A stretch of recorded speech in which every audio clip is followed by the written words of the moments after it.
Don't be a dumb girl. That's what I was repeatedly told by my dad, my brothers, and even my mom. Though Heidi Yewman's childhood scars run much deeper than being called dumb, deeper than having her father tape failure at the age of 11 all over her bedroom wall. Now, all your friends will see how stupid you are.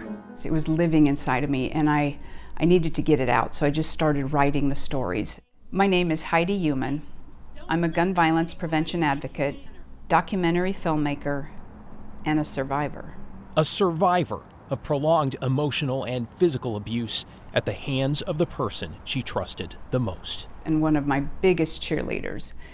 And at the same time, he was my biggest tormentor. Who punched his only daughter in the nose as she was doing her kindergarten homework. You can't figure it out, so you automatically think, it's me, I'm the problem. And a survivor of years-long sexual abuse as a child and teenager by one of her older brothers. I think we live in a society that is not okay talking about these things. What do you think people don't understand about childhood abuse that you wish they knew?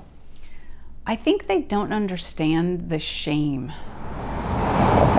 Silence those cell phones. Thank you. It feels very not real. Hi. I'm so glad you're here. Because Heidi is now sharing her life story with the world. Part of me still feels like that dumb girl that doesn't deserve this. And this evening at Powell's, I'm tired of not talking about this. I'm tired of living with this shame. Is the launch of her memoir. You will be brave, you will be smart, you will be kind, you will be seen, you will be important, you will be safe, and you will be loved. Turning toward her trauma, not only by writing and talking about it. It's so nice to see you. Nice to see you too. We watched a community. But in her work around preventing gun violence, confronting bullies, Heidi says, who remind her of her father. And it's through that work that I found my voice, my confidence, and my power. For those who are struggling and want help, to be able to know that through my story that it can be okay.